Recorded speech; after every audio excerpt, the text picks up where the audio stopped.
Bom, boa noite.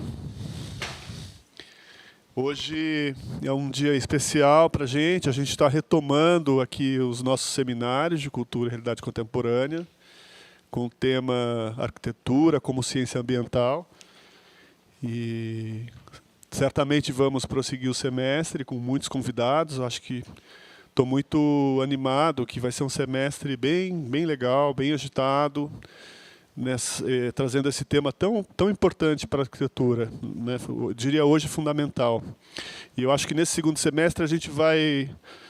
A ideia é essa, a gente está desenvolvendo a organização dessas palestras, muito direcionando também já para a arquitetura como aplicação de tudo aquilo que vocês viram durante o semestre anterior, agora no âmbito da aplicação, como ferramenta de aplicação na arquitetura mesmo, não só no campo da teoria, que a gente viu muito isso para formar essa base. Então, vamos contar que esse semestre vai ser muito legal. A palestra de hoje é um velho amigo aqui da associação, da escola, o arquiteto Fefa Nigro. Eu vou ler um pouco aqui a mini bio dele. Iniciei minha trajetória como arquiteto em 1996. Recém-formado, fui sócio fundador do UNA Arquitetos, que estão aqui, ó, os representantes do UNA Arquitetos. Ele foi sócio do Fernando da Cris, quando bem jovem, né? Recém-formado, né, fui sócio do UNA Arquitetos, porém escolhi um caminho bastante autônomo, projetando e executando obras, fundamentalmente reformas. Em 2008, me juntei à ONG Piabiru Trabalhos Comunitários e Ambientais, com foco na habitação de interesse social.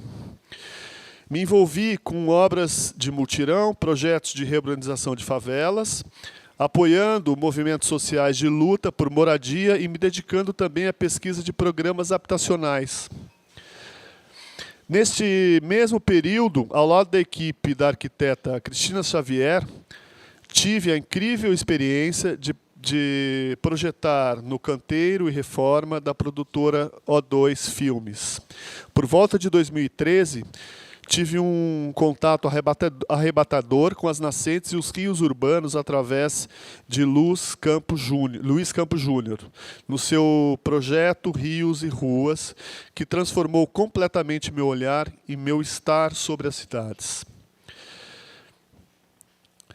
Me tornei parceiro desse projeto, vivendo na pele a magia e o poder de conexão dos rios e da água. Andando sobre os rios, procurando, achando, revelando e recuperando nascentes urbanas, como as do rio Iquirim, no Butantã, onde morei muitos anos. Já embarcado no caminho das águas, em 2017, participei de vários cursos de manejo de água e chuva e saneamento ecológico com o engenheiro permacultor Guilherme Castanha. Outro mergulho. Uma nova parceria surge, agora com seu escritório de design ecológico Fluxos, que tem me apresentado a possibilidade de sentir e enxergar o fluxo da água de maneira cada vez mais integrada à vida. Hoje, sigo a água onde quer que ela esteja. Projeto e desenho seus caminhos como um arquiteto. Tenho 55 anos, 4 filhos e moro na Pompeia, às margens do córrego da Água Preta. Com vocês, Fefa Nigro.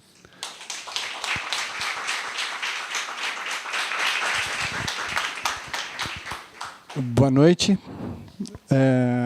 Primeiro, agradecer profundamente a Anderson pelo convite. Cris, né? Já tenho participado de alguns eventos aqui na escola, com o professor Luiz, na pós-graduação com o professor Lee.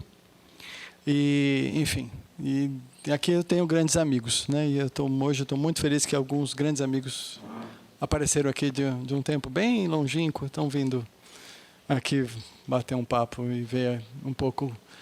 A gente se separa, né? E a água tem, acho que, esse caráter fundamental que é da reunião. É uma das características fundamentais da água é a capacidade, a possibilidade que ela dá de reunir. E então um pouco nessa pegada da água, né, que eu venho me embrenhando faz alguns anos, né, nessa mini bio. O Anderson trouxe, eu tive essa imersão, na verdade, uma recolocação da água na minha vida foi com esse amigo, o Luiz de Campos Júnior, do projeto Rios e Ruas, que eu imagino que vocês conheçam, ou boa parte de vocês conheçam. E ele trouxe para mim, nossos filhos eram amigos de escola, na mesma turma, e aí ele um dia me levou para ver a nascente do Iquiririm, que é do lado da escola da Amorim Lima, ali no Butantã. E o Iquiririm é um rio que nasce nos fundos da USP, né? E aí ele me trouxe para ouvir o barulho da água. E aí começou a me botar para ouvir os bueiros, ouvir a água que não para dentro dos bueiros, né? Porque a gente toma a água na cidade que corre no chão, geralmente como uma coisa suja. E isso é uma questão que aí ele e o José Bueno, né, que foram me revelando esse lugar da água, que a sujeira não é dela, né? A sujeira não está na água, a sujeira quem coloca somos nós.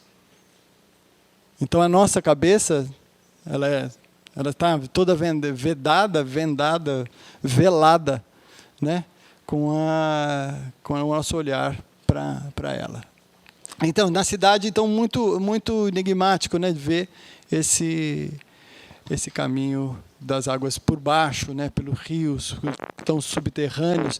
E aí ele me levou para andar pelos rios, correr atrás de rios que estão por baixo da terra, né, ouvindo os bueiros, e aí seguir os seus caminhos e começar a imaginar a cidade, né, pelos elementos permanentes, né, que são o relevo e a água, né, como os elementos de formação da paisagem fundamentais. Bom, então, e disso tudo eu estou aqui hoje mexendo, projetando manejos de água em diversas situações, né, reaproveitamentos de água de chuva, aproveitamento de água de chuva, reuso de água, saneamentos das mais diversas formas, industriais, enfim.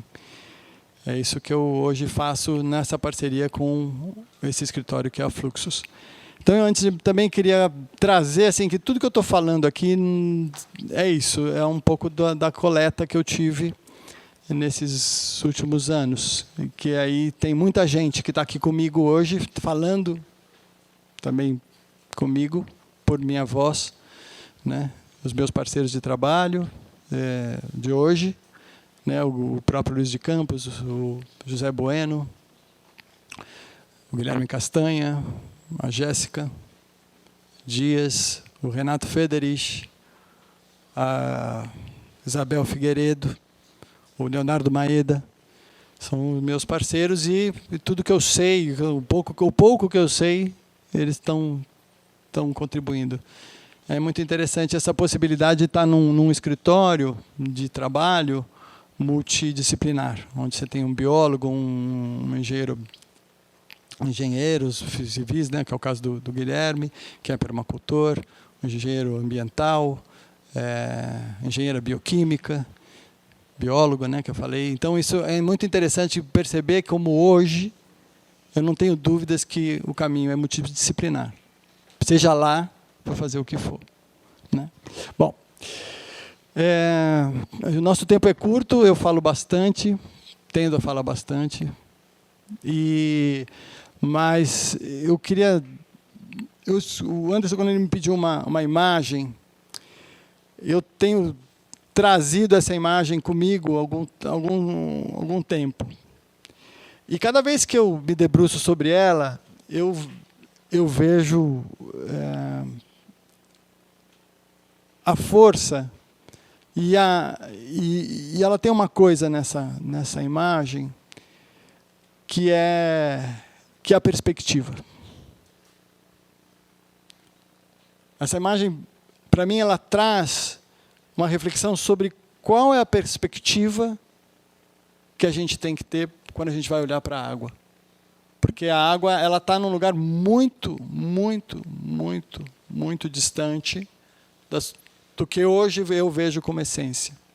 A maneira como a gente lida a água como recurso é assustadora. Hoje, para mim, é assustadora, né? Como a gente tem essa chave muito forte e como, ao olhar essa imagem, você tem outra perspectiva. Você tem uma criança imersa, né? Ela não está dentro da água, mas ela está envolta na água, sobre a água. Olhando a floresta, a água que reflete o céu, que reflete a floresta, que se movimenta da maneira como a gente ondular, né? Curva, não reta. Nada é reto. Nada é gratuito. E você tem essa imensidão de água em volta dessa criança, né? Desse olhar de baixo, olhar da integridade, da integralidade. É um olhar integral. A criança é a possibilidade da existência integral. Toda criança é. Toda vida é. Toda vida já foi. Todo ser humano, como criança, já foi. Totalmente integrado. Então, se a gente imaginar, só de imaginar que a gente é água, no ponto de vista que a gente é 70% água e bactérias. Então, exatamente quem somos? Onde está a nossa identidade? Né? Então, essa criança, ela olha, essa perspectiva, o ângulo da foto é quase o ângulo do olho dela, voltado para a floresta. E tem a floresta, que é dentro do nosso lugar, vou dizer assim, arriscar aqui até dizer o nosso país, né? Mais ou menos esse lugar tropical. A floresta, toda a floresta em todos os lugares é. A nossa tem essa característica, tem essa cara, muitas caras, mas essa cara é da diversidade, da quantidade enorme de espécies. E a água como um elemento que propicia que todas as vidas, todas as formas de vida aconteçam. E a diversidade da floresta está aqui. Nessa foto também você vê a quantidade, que você não consegue identificar muito claramente uma massa uniforme de uma espécie. E sim, uma diversidade, uma presença, e aí cooperativa, claro, para a existência. Então, se a gente imaginar que a água, que a vida nasceu na água, a vida como a gente conhece apareceu na água, e a gente não sabe exatamente como ela apareceu. Você imaginar que teve alguma confluência e muita energia, com certeza, para que aparecesse a primeira bactéria. E desta bactéria surgiu toda a vida. Toda a forma de vida que existe hoje sai de uma bactéria.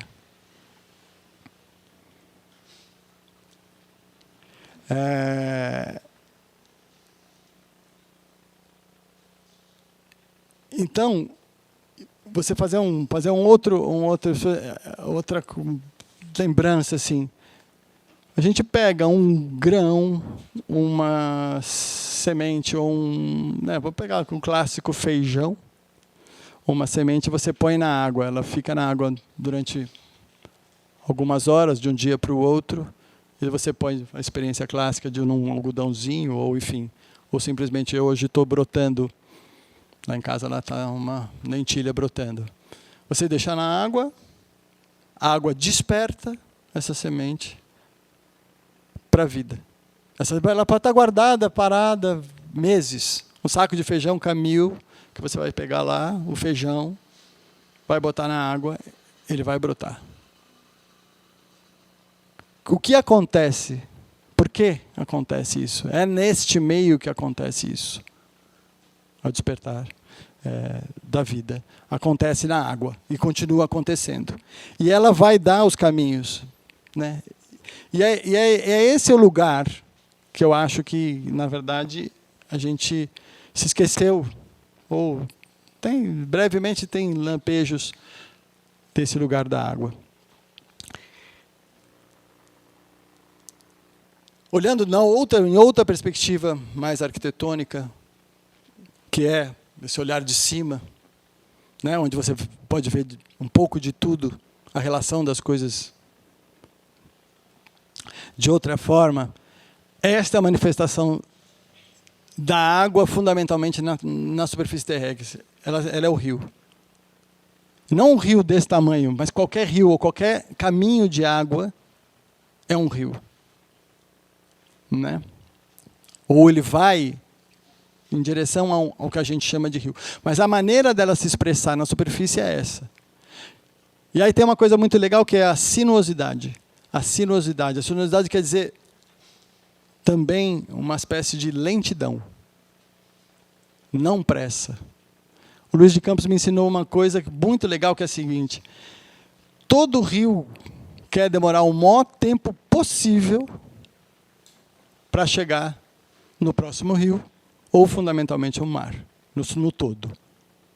Ele vai escolher o caminho mais longo, mais demorado. A expressão da água na superfície da terra é sinuosidade, é lentidão. Ela quer ela quer guardar o máximo da sua energia até chegar no seu destino. E esta água, ao fazer isso, também ela possibilita esse acontecimento que é a floresta. Né?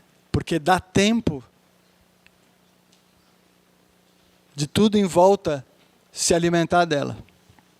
E tudo em volta alimentá-la. Aí é um condicionamento recíproco que existe entre a água e tudo que está em volta dela, e tudo que ela propicia, e que tudo lhe propicia de volta. Bom. Ciclo da água básico, né? Quer dizer que né? Evapora, condensa, precipita, né? Cai sobre a superfície, vai para os oceanos e rios, enfim. Ou se os rios vão para os oceanos, é isso. Isso é o que está na nossa cabeça mais comum, mais claro. O ciclo da água está lá nos livros didáticos, todos, mais ou menos dessa forma.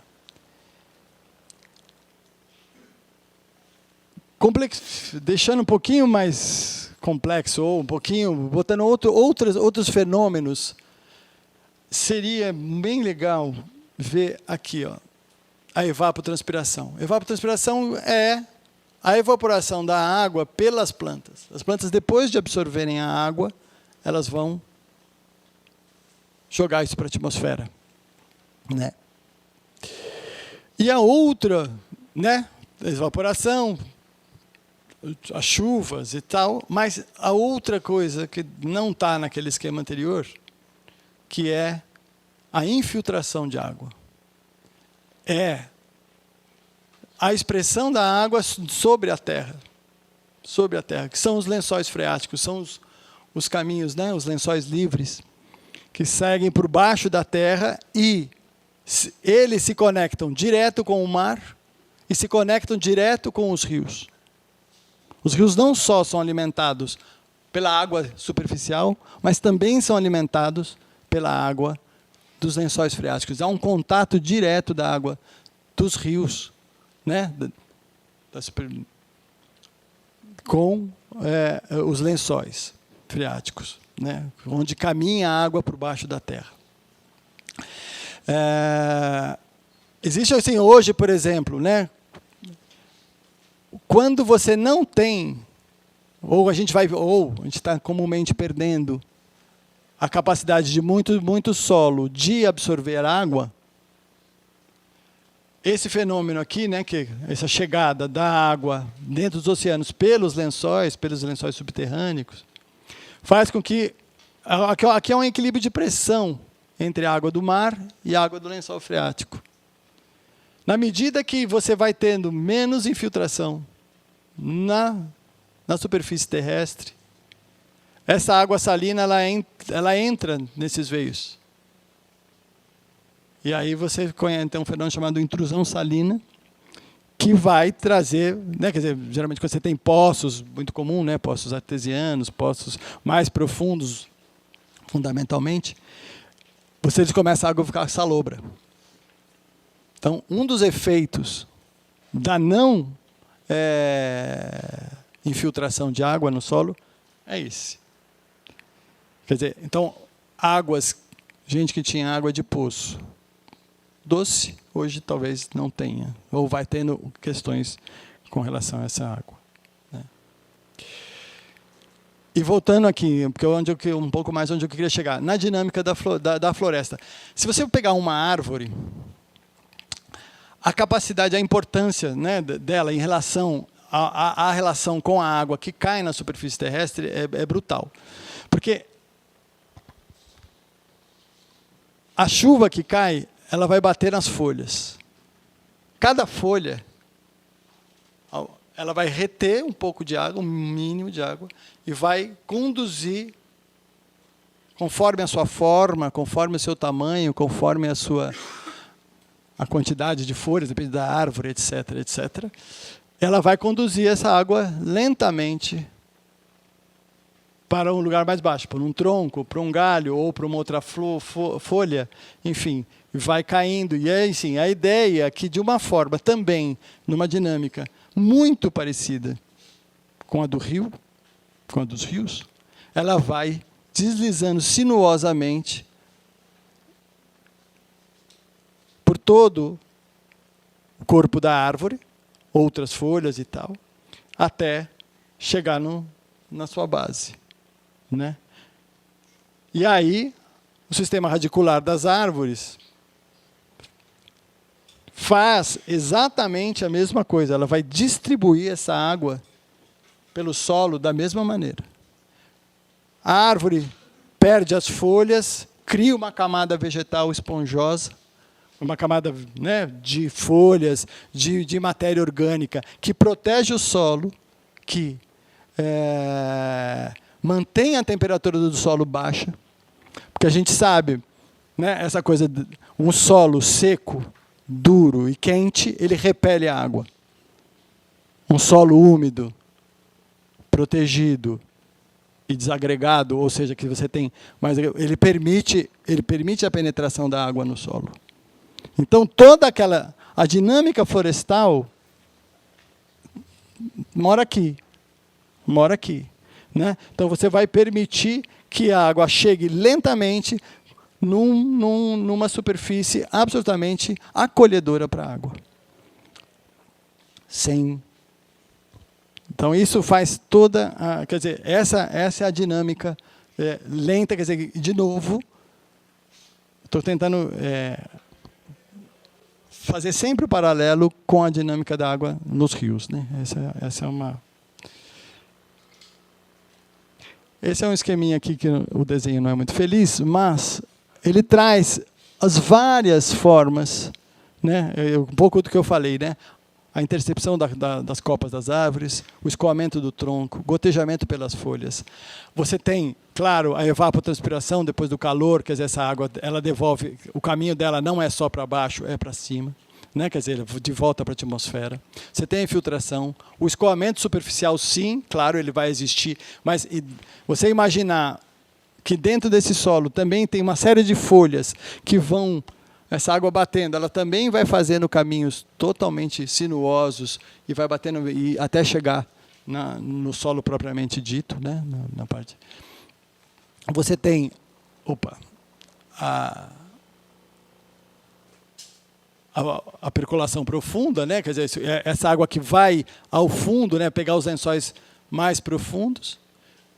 O escoamento subsuperficial, que é este, que pode chegar nos primeiros, aqui não tem, né? Quer dizer, esses primeiros lençóis freáticos, que vão estar justamente aqui nesse contato com os rios.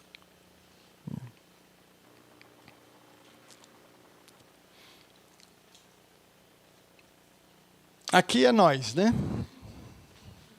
É nós. Nós é aqui, ó. Nós estamos aqui. Bem aqui. Tudo certo? Rio Tietê? Cadê? Alguém sabe qual que é? Tietê? Esse aqui? Isso. Parque do Tietê. Guarulhos.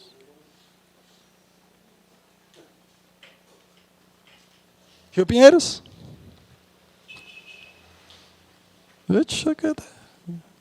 Jockey Clube? USP?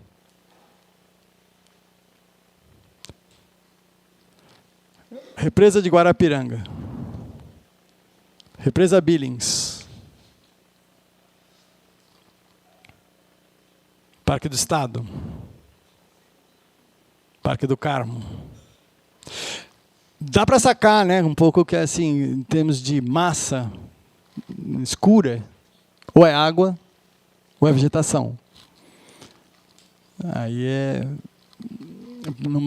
numa cidade desse tamanho. Aqui, Serra da Cantareira, né? Estamos aqui.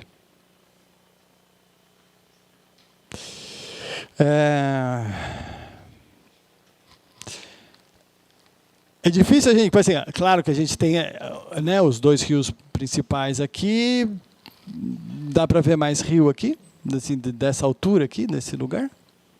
Quer dizer, se fizer uma massa d'água aqui, né, temos aqui a Billings gigantesca, né, que é bem interessante, né, porque assim, o contraponto, desculpa? Aqui, Jacupêssego. Jacu, Aricanduva. Enfim, eles estão aí, então tá tudo certo.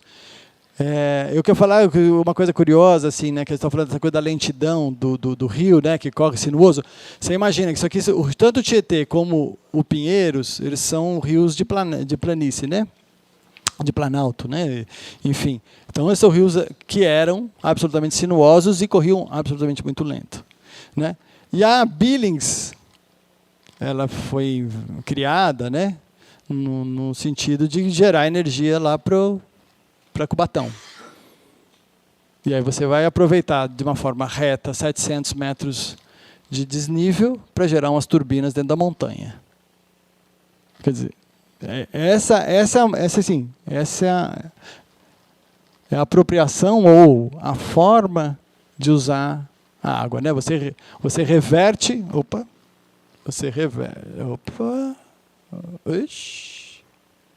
voltou tudo, voltou para o começo. Você reverte aqui.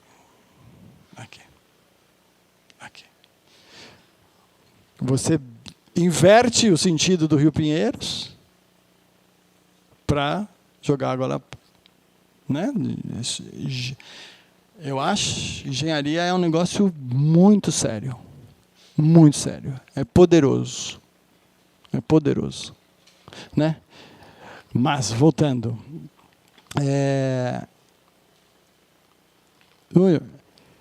Aí também o Luiz me mostrou essa possibilidade, que ele sobrepôs essa imagem a um mapa desenhado pelo Aziz Absaber.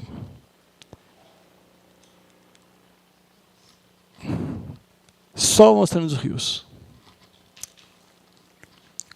Então, vou fazer uma brincadeirinha aqui de voltar. Volta. Vai. Volta. É curioso também. Coisa como quem gosta de desenhar, né? Se a gente fosse representar todos os rios ou todos os cursos d'água da cidade de São Paulo, esse mapa não teria branco. Representar, você pega uma caneta, quer dizer, por mais fina que você imagina, claro que isso aqui não está numa escala, né? Não tem a escala dos rios, né? Só tem uma escala gráfica. Como é que se você fosse representar todos os caminhos d'água, isso seria azul. Provavelmente muito pouco branco teria. E aqui também você consegue ver uma coisa muito legal, que é, você consegue ter uma leitura de relevo muito clara. Porque os rios, outra beleza, eles nascem no alto, né? É muito louco. Se você pensar um pouco, porque se a água se manifesta na superfície pela gravidade, então ela está sempre descendo, né? E o rio nasce no alto, e ele nasce no alto, ou seja, ele nasce desse fluxo que está embaixo da terra. Desse fluxo dos lençóis freáticos, que acompanham os relevos. Então você tem pressão suficiente subterrânea para que eles levem nas montanhas, porque tem rio nascendo muito alto.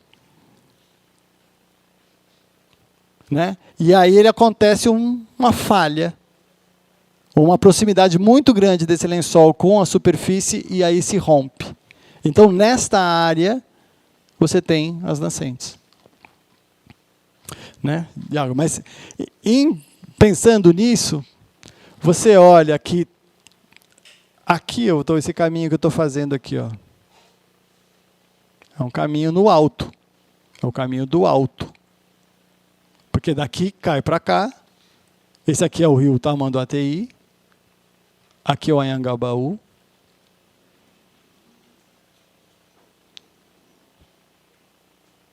aqui, se não me engano, é o Sapateiro, Boa Vista, que formam o Lago do Ibirapuera. Mas aqui é o lugar mais alto. Esse aqui é o Espigão do Caguaçu.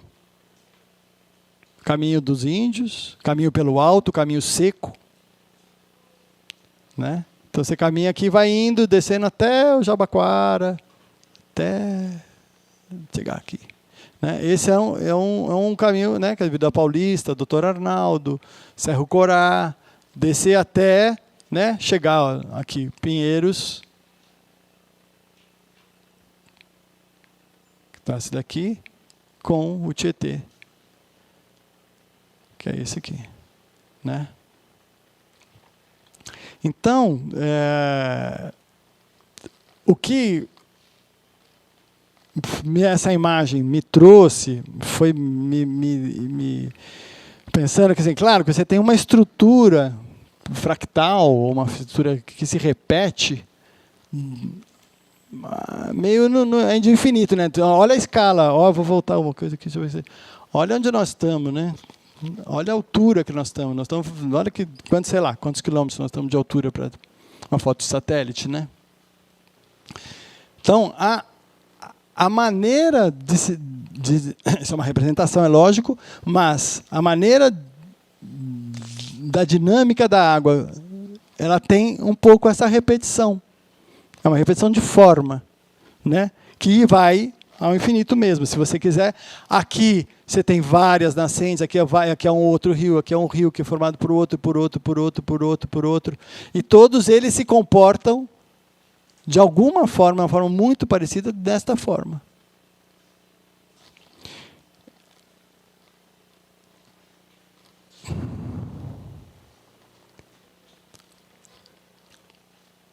Aqui, como, de novo, Luiz, meu amigo, não existe nenhum lugar de São Paulo que você esteja a menos de 300 metros de um curso d'água. Aqui é a escola da cidade, nós estamos, né? O Anhanguera está nosso vizinho aqui. Isso aqui é um círculo, se eu não me engano, de 500 metros, tá? E aqui tem as nascentes do Córrego da Luz. Tamanduateí, Tietê, o Anhanguera, o Pacaembu, né, que se junta com o Anhanguera aqui, o Rio Sumaré, o Água Preta, meu mano, Tiburtino. Né? Só esses nessa margem esquerda do Tietê. Esse aqui é o nosso rio. O Anhanguera é o rio da escola da cidade, né? Que cidade é essa que esconde algo tão belo? Aqui é o encontro do rio Pacaembu e o Anhanguera. E são fotos aqui do Street View. Olha lá eles dois chegando. Um da esquerda e outro aqui embaixo dos nossos pés. Muito bom. Me perguntem. Opa, por quê? Me expliquem por que isso. Isso é muito curioso, muito curioso. Olha esse muro ali que termina aqui. E esse aqui é o Zé Bueno. Esse aqui é o Caio Ferraz, que é o autor daquele filme célebre, O Entre Rios. E aí eles, então essas eram umas intervenções do Rios e Ruas, que eles botaram uma janela, enfim, fizeram, né, tinha naquela primeira imagem tinha esses adesivos de mata, tal, e quebraram para você ver, de fato, o rio. E é isso. É isso. As garças, essa água bastante cinza, provavelmente fedida. Mas olha a paisagem. E aí você volta na lembrança do muro. Por quê?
Os alvéolos dos nossos pulmões.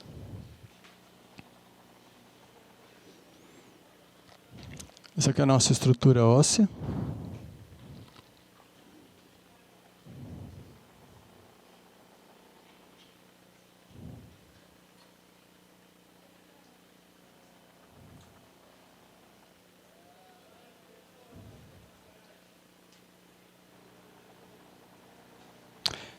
Isso aqui é o tecido conjuntivo, a fáscia, né, que cobre todo o nosso corpo.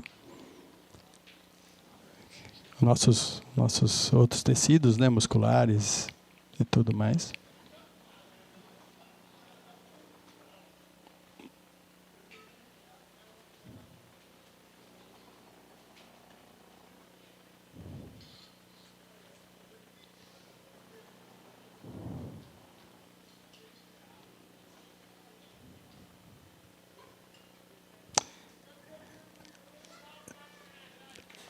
Eu botei essas imagens assim no sentido de como é, por quê, ou simplesmente associação. Isso aqui a gente está olhando numa escala sideral, né? Estamos no espaço. E aqui eu estou olhando numa escala muito pequena. E a estrutura de formação dos tecidos, de tudo que é vivo, obedece esse mesmo padrão. Quer dizer, não tem jeito. A água como elemento constitutivo do crescimento, do desenvolvimento dos tecidos de todos, ela de alguma forma dá forma. Então ela de alguma forma ela tem um caminho, uma maneira de olhar. E se a gente está aqui pensando, querendo, desejando a nossa permanência, que é a permanência da vida como um todo na Terra, não faz nenhum sentido mais a gente não olhar para a água como um elemento absolutamente fundamental para direcionar para onde, como as coisas se acontecem, como elas se constroem, como elas se constituam, como elas se estruturam. Né? Então fica essa... Para mim é uma indagação mesmo. Essa estrutura que a gente só pode, de alguma forma, ver pela representação, né? E abstrata. E essa coisa tão pequena que, né, que a gente viu nessas imagens, né? Chegando assim na estrutura das folhas ou dos próprios tecidos do nosso corpo.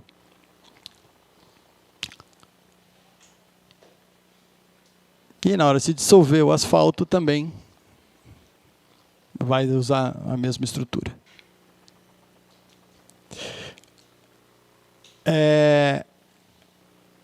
Não é à toa que a gente está atrás de água no espaço há muito tempo, onde se a gente achar água, a gente vai achar vida. E a gente está interessado na vida, no fundo. Né? E tem muita gente que, né, astrônomos e tal, que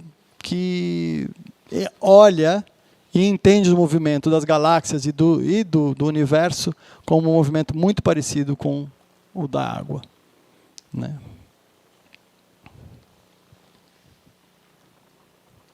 Essas são as fotos daqueles James Webb, né, que é bem legal, né? Outra. Por exemplo, Vortex, né, as galáxias em espiral. O Vortex é uma expressão da água. Se você tem um buraco, a água nunca ela vai, de novo, ela nunca vai entrar assim. Ela vai entrar assim. Se tiver no hemisfério sul, assim. Se tiver no hemisfério norte, assim. Né? Então tem uma relação com o eletromagnetismo também. Mas esse elemento, né, o vórtex, para mim só vem confirmar essa história. Qual o caminho mais longo que a água vai fazer para entrar num buraco?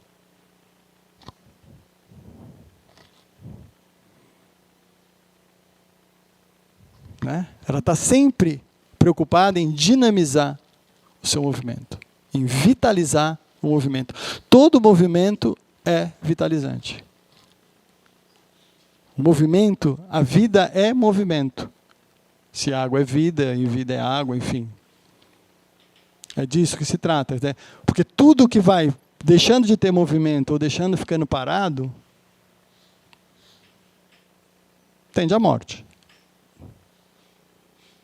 O que tem movimento é vida. É simples.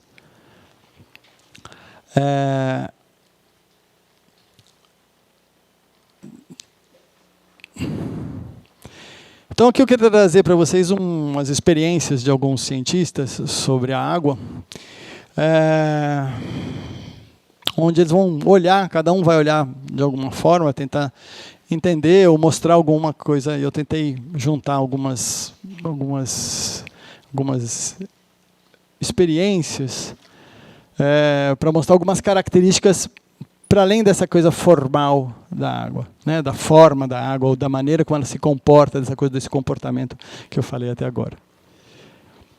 Esse é o Masaru Emoto, é um cientista japonês que fotografa moléculas de água. Ele, de alguma forma, ele congela e fotografa. E a água pode assumir, as moléculas de água, esta forma, ou elas podem, num momento de uma outra forma, mais desestruturada, apresentar esta forma. O que ele começou a fazer? Ele começou a expor a água, antes de fotografar, a intenções. Ou expor a música, a uma música. E aí ele expunha, né, a água, a sinfonia do Mozart, uma certa sinfonia, e o padrão que a água assumia era esse. Imagine, John Lennon, Love, a palavra amor, ao amor, ou uma intenção de amor, paz, gratidão. E aí a fonte de Fujihara é uma fonte próxima do acidente com as usinas atômicas no Japão. Então ela foi contaminada por radiação. Então ele fotografou essa água contaminada por radiação. E aí ele começou a orar e fotografar a água depois de orar. Né?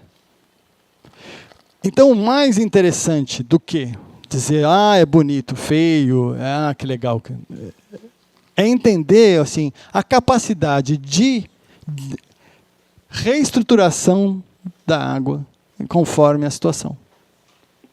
Ela tem essa capacidade de assumir muitas formas, se desestruturar e se reestruturar. Essa dinâmica, né, da água. Esses dois aqui são médicos, né, cientistas ligados à antroposofia, o Theodor Schwenk, a Helga Bracht. E aí a experiência deles é o seguinte, isso aqui é uma série de fotografias sobrepostas. Eles vão pingando água e fotografando quadro a quadro. Então, neste primeiro aqui, está vendo? Eles vão pingando aqui no centro, a água vai assim, e ela vai construindo esses movimentos de volutas. Né? Espiralados e tal. Essa é uma água de nascente. Aí esse mesmo experimento feito com a água da concessionária, onde esses padrões já acontecem, mas em menos intensidade. E essa água da concessionária com detergente. Aqui, mostrando que, querendo ver, né, que a água, ao receber, e ela recebe tudo que a gente joga nela fica, ela absorve, ela aceita, ela dilui, é o solvente universal, certo? Tudo ela recebe. E aí, só que a característica, né, as suas características mudam. A Regine Henschel e o Bernard Coughlin, essa experiência deles é bastante simples. Eles pegavam uma água, pediram para as pessoas pegarem um conta-gotas, pingarem numa lâmina e fotografavam a água. A mesma água, a mesma origem de água, e vão fotografando. Cada pessoa, a água que pegava o conta-gotas e pingava, dava um padrão diferente.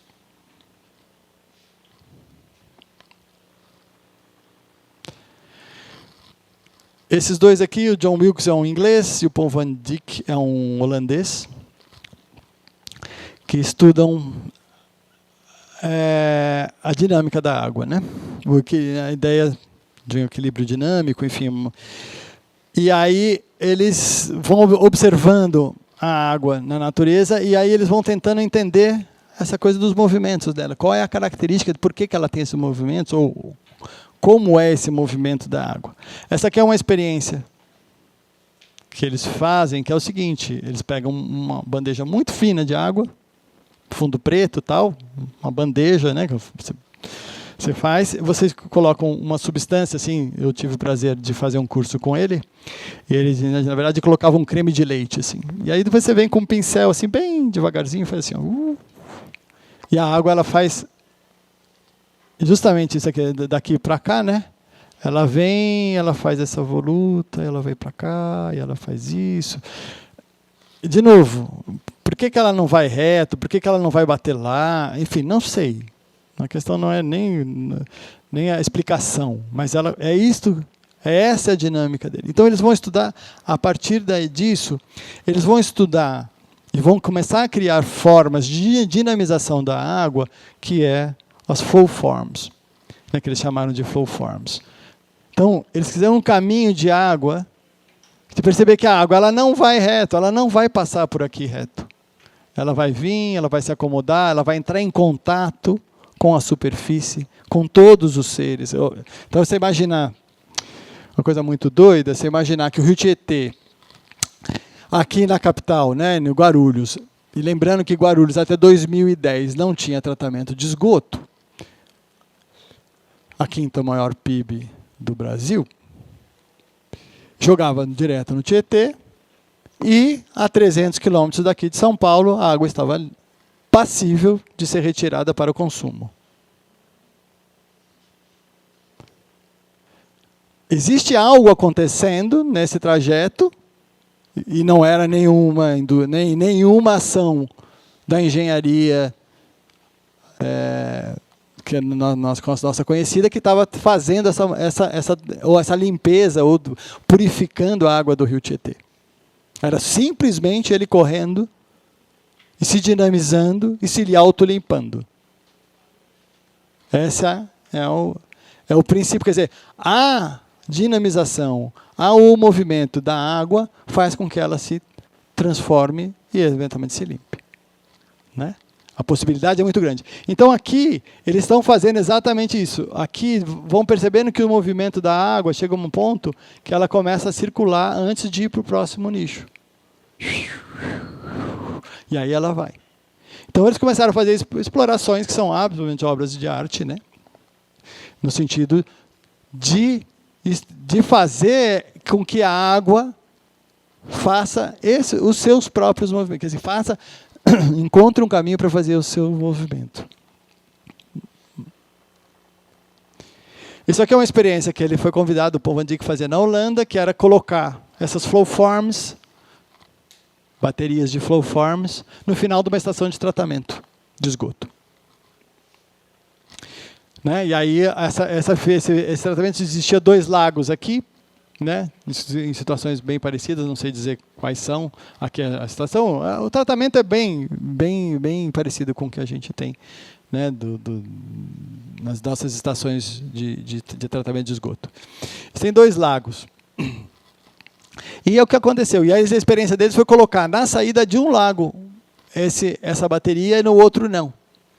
E aí o que eles perceberam que em pouco tempo a quantidade de peixes, a vitalidade das plantas e o que acontecia com a água após passar por esse simples movimento era completamente diferente. O efeito na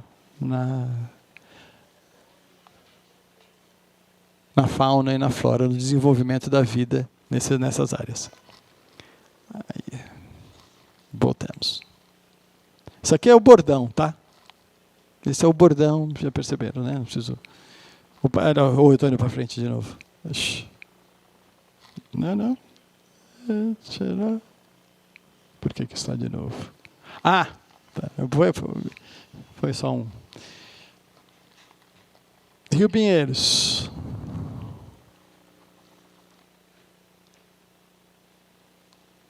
Está na sua frente.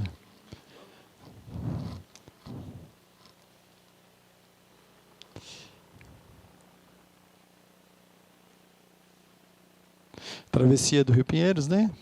14.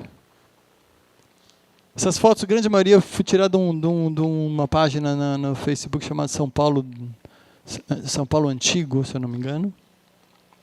Faltou o crédito aqui. Aqui, isso é Ponte da Cidade Jardim. Tá? Aqui é a ponte.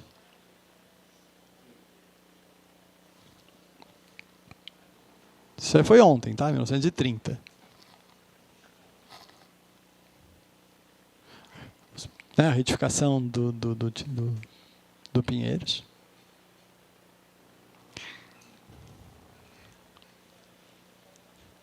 O Tietê.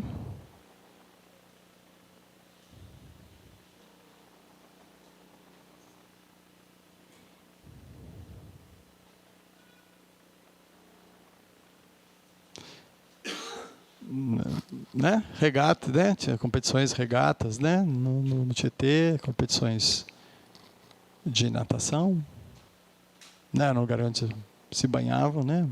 Passeios de barco. De novo, aqui era uma questão saudosista, assim, que também. Mas a gente começa a ver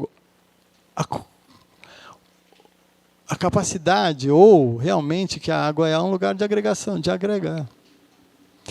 Quando a gente quer descansar, a gente quer fazer o quê? Você que pensa em descansar, você vai para onde? Pensa no quê? Então,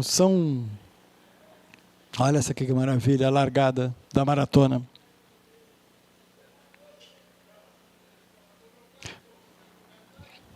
Como espetáculo mesmo, né?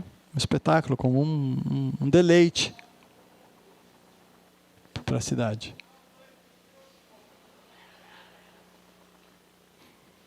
Olha aqui, já retificado, né? O rio Tietê, e ainda, sim, já um pouco mais difícil, de acesso e tudo, mas a Ponte das Bandeiras aqui.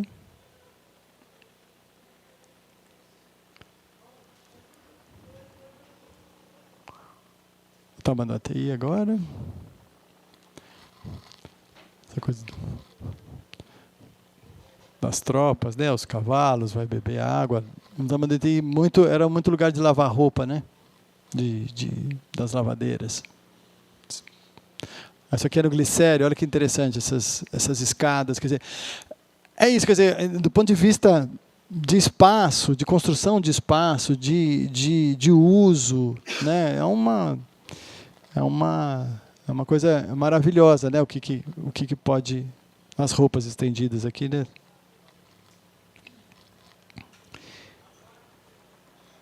E de formas de construção, né?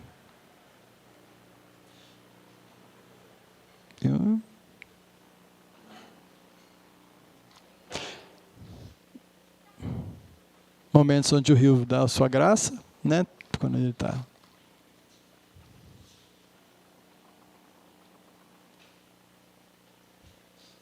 Aqui já no Parque Dom Pedro.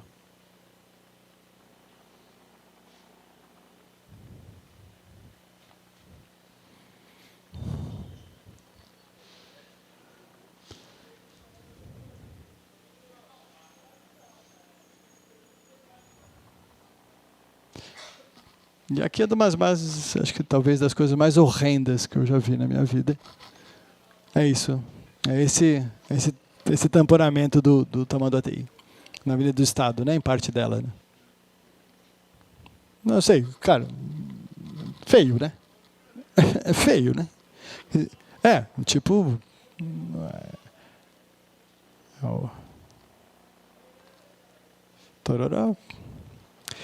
Tororó ali, né? 23 de maio, né? Avenida 23 de maio. Olha que interessante. Olha o vale profundo e um rio discreto. Lá embaixo.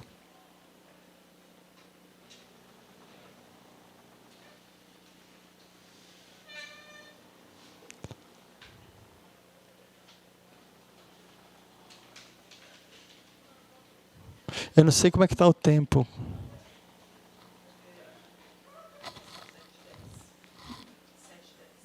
Então foi 1h e pouquinho. Então, eu vou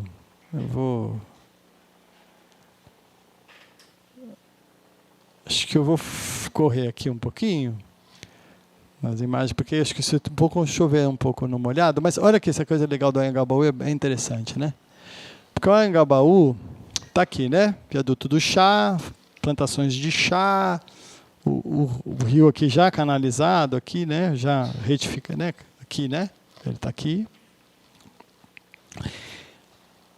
Aqui ele ainda está presente, foto ruim, né? De qualidade ruim.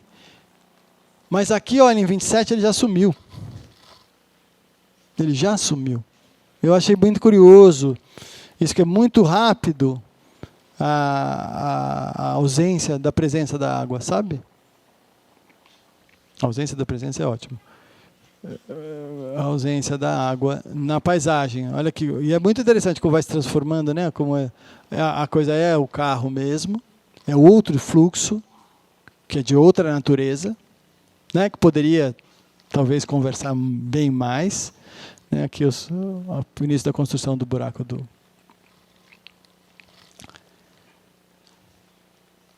Ademar.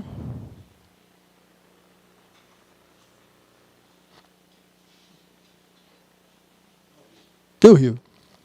Não, então, tem uma coisa muito interessante, porque é isso, o rio está lá. Ele sempre vai estar lá. Essas são as estruturas permanentes. Ele sempre vai estar lá. É claro que vai modificar o curso. Você imagina a quantidade de prédios que vão tirando, rebaixando o lençol freático, Paraná. Ele está lá. Está lá. Não é nem uma, nem duas, nem três vezes, né? Mas,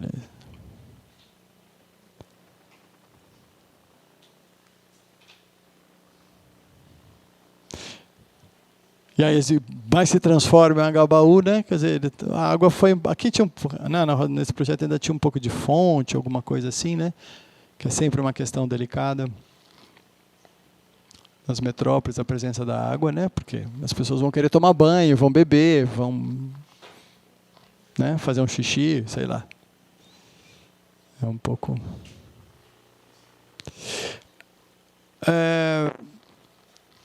Aqui é só uma curiosidade que eu nem vou entrar muito, mas essa aqui, né, a enchente, né, em Porto Alegre, para mostrar uma coisa assim bem interessante, né, que foi uma coisa também, uma postagem do Facebook que caiu na minha mão, que é isso, olha o cara mostrando o Porto Alegre em 1840 e a área toda inundada, que foi a área aterrada, né? E, quer dizer, com todo o controle de diques e tal, que não funcionaram, que não, enfim. Mas, enfim, é exatamente a mesma área da Porto Alegre de 1840 que estava seca.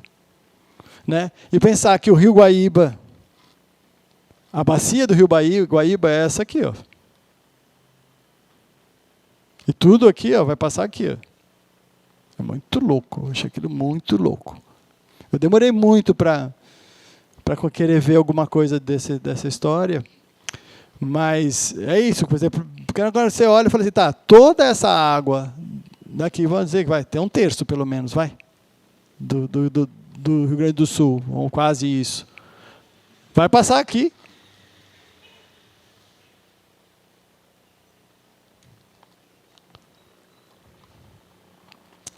Então, eu vou ser bem breve aqui, que é uma coisa que eu queria chegar, que é os jardins de chuva. E, na verdade, é os jardins de chuva, mas entender essa coisa da infraestrutura de água nas cidades, da absorção de água, quer dizer, como uma das coisas talvez mais importantes para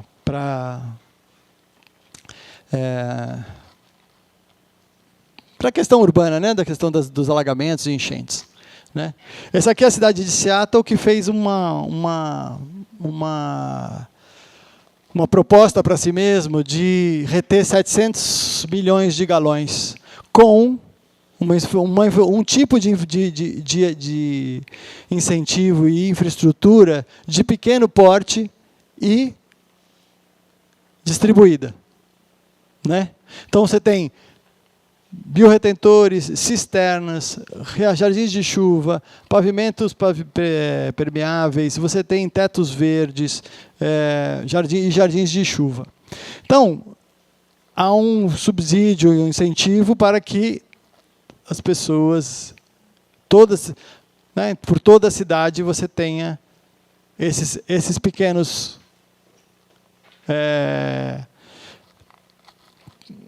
soluções para lidar com a água na sua origem, né?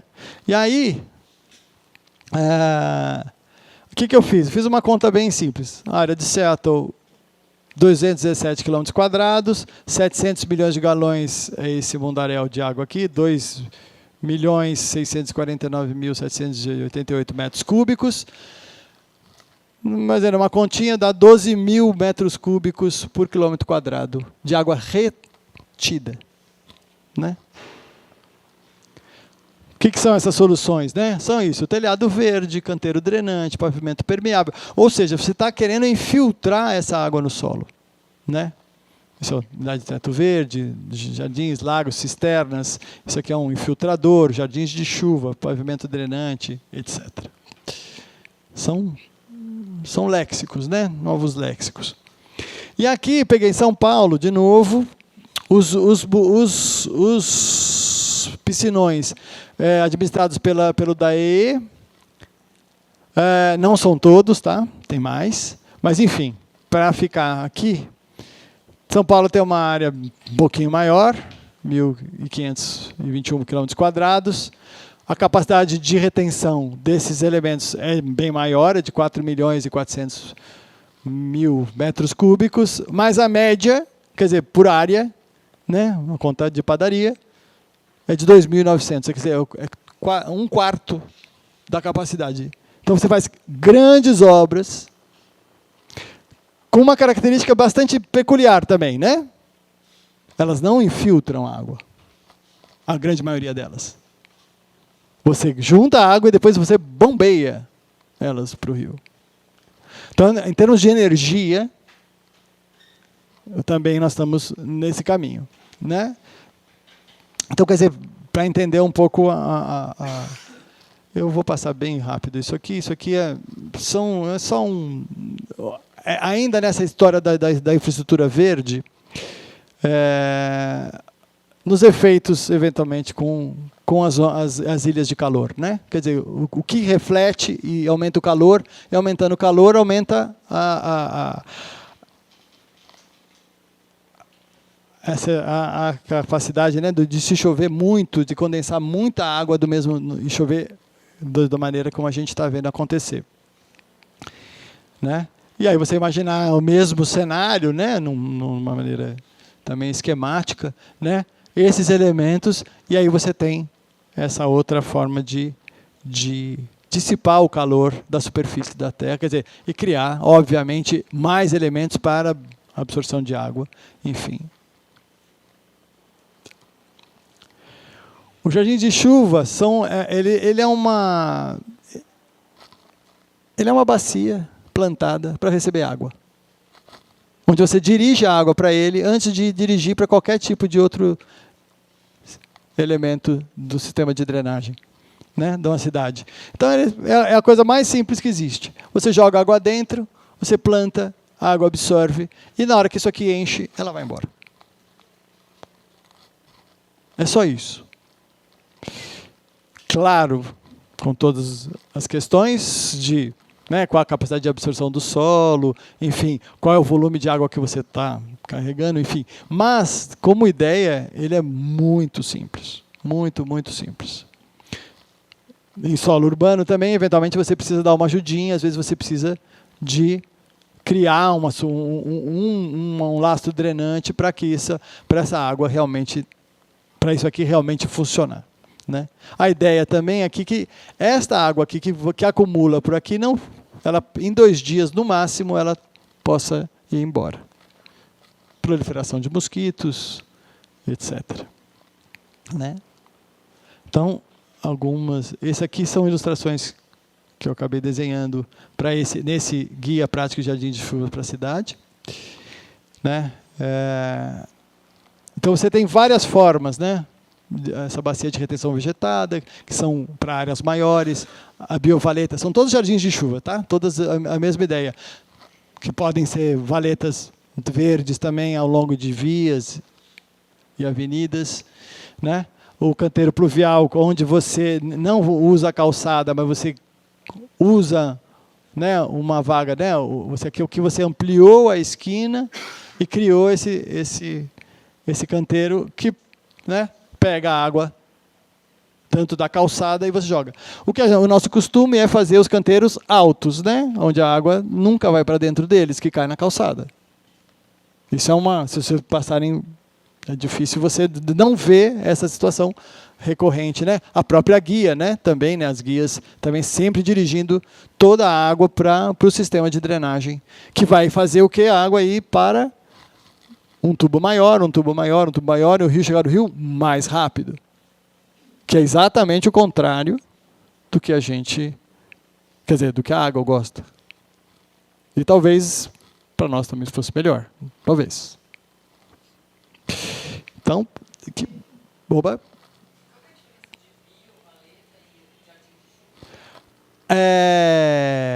Na verdade, assim, o princípio é o mesmo. A biovaleta é uma valeta.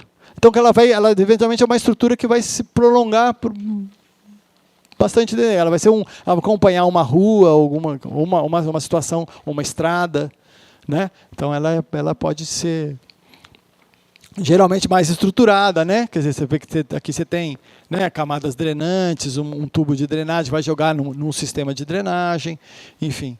Mas é isso. O jardim de chuva ele pode ser de várias escalas. No geral, eles são pequenos, né? Eles são pequenos. Eu vou tentar chegar num lugar que talvez fique um pouquinho. O jardim de chuva de árvores, né, que é outra assim. Geralmente as árvores, vocês vão ver, reparem nos canteiros onde tem plantado árvores, geralmente tem uma muretinha.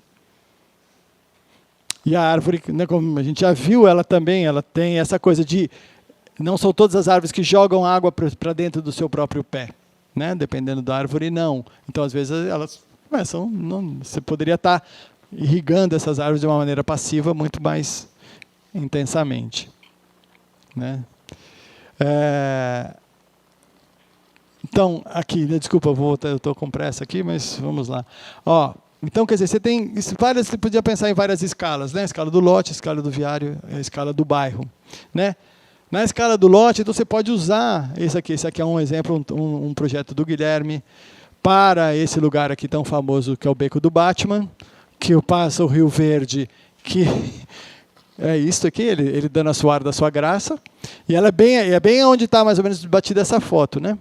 Então, é todo um sistema de reaproveitamento de água de chuva e de tratamento de reuso de águas cinzas. Então, quer dizer, você começa a trabalhar dentro da escala do lote, você começa a dar conta de boa parte da água que você recebe e produz, né? Na escala do viário aqui tem o Largo das Araucárias, né, que é aqui, é pertinho do Lago da Batata, né? É bem pertinho, ali do lado da igreja. Era um posto de gasolina, e a ideia foi recolher uma área bem pequena de água e fazer esse jardim de chuva. Essa é uma iniciativa do Sérgio Reis, que é uma pessoa.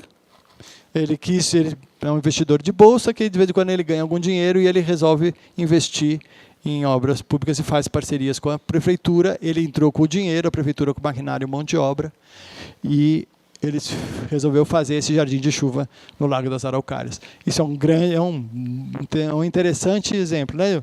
Mutirão para plantio, né? Mobilização das pessoas. Então, esse aqui é a primeira chuva recebida por esse jardim, né? Você tem esse canteiro central que joga água para cá, e daqui joga para cá, e aqui, uma vez cheio e saturado, ele joga para a rede, né? Isso aqui é 6 meses depois.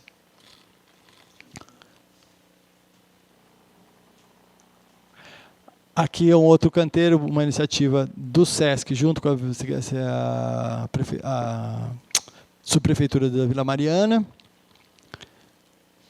Né? A Rua das Uvaias está na cabeceira. Aqui. Puta, eu lembrei o nome, agora esqueci o nome do rio. Aqui é o Uberaba. Uberabinha. Uberaba aqui. Tá aqui. Aqui é o Sapateiro, aqui, ó, o Parque do Ibirapuera está aqui, né? Não, o Parque do Ibirapuera está aqui, desculpa. O Parque do Ibirapuera está aqui, que é o Jockey. Então o Córrego do Sapateiro é que alimenta lá os lagos, aqui é o Boa Vista. E olha que interessante, aqui tem uma coisa legal, que assim, essas bandeirinhas são zonas de alagamento. E não é... Percebeu que no encontro de rios você tem áreas de alagamento recorrentes, né? E o Uvaias, e a ideia da Prefeitura da Vila Mariana, né, é essa coisa de você começar a trabalhar com as águas, com a absorção de águas nas cabeceiras, do alto para baixo. Em vez de você começar embaixo, né, vamos limpar o Rio Tietê ou o Rio Pinheiros. Então você tem que começar a cuidar do esgoto que vem lá desde lá de cima. Né? Você começa de cima para baixo. Então essa foi a iniciativa do SESC, né, fazer então junto com a subprefeitura. Então fizeram uma série de canteiros pluviais, esses quase todos eles na via, tirando vagas de carro para criar esses canteiros. Esse aqui, depois eu passo, isso aqui é uma aplicação feita pelo SOS Mata Atlântica e Fluxos e tal. Isso você vai achar mais fácil, não tem impresso, isso aqui tem só no site da Fluxos, e no SOS Mata Atlântica eu não consigo achar, dentro do site deles, onde está. Mas no site da Fluxos tem, para baixar e tal. Que é um guia prático mesmo. E aqui vou dar uns últimos exemplos, assim, em outras escalas, que é justamente isso, quando você vai fazer grandes alagamentos, né? Vai transformar, de fato, a paisagem, né? E aí é de outra escala. Esse aqui é na China. Isso aqui é em Curitiba, olha, isso aqui é um parque alagável. A ideia é de você alagar áreas, né? Para que não alague as cidades, né? Esse aqui, em Camboriú, também é um projeto, né, de um parque alagável. Esse é o Manzanares, lá em Madrid, né, que eles tiraram as vias, né, das laterais, as marginais, pontes, para transformar em um outro tipo de espaço. E aqui, o que eles fizeram com os carros? Enterraram, tá? Os carros estão enterrados, não o rio. Deve ser uma obrinha cara, né? Vamos ser bem sinceros. Essa aqui é muito interessante, é o Rio São Mil em Yonkers de Nova York, que foi coberto, né, em 1925, tamponado, na mesma lógica de sempre, no sentido de dar lugar para o carro. E aí, em 2012, eles recuperaram, destamponaram, renaturalizaram esse rio, né? Olha que coisa interessante. E aí peixe aparece, espécies que não existiam mais aparecem de novo, enfim. Eu não vou... E aqui, só para fechar, esse aqui é o nosso exemplo, talvez mais exitoso aqui de todos. Aqui era a entrada do Jardim Botânico, a entrada principal, que tem o córrego do Ipiranga, a nascente do córrego do Ipiranga, passando por baixo. Essa galeria ruiu. E aí alguém teve uma ideia, falou assim, e se a gente deixasse ele aberto? Aí foi feito, né? Criaram-se passarelas, o rio corre, né? As nascentes estão aqui dentro do Parque do Estado mesmo, e tal. E o que aconteceu, assim, exceto o investimento de fazer isso, né, renaturalizar e tal, foi que a visitação do parque aumentou em 10 vezes.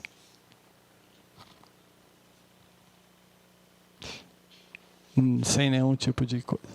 Bom, era isso, gente.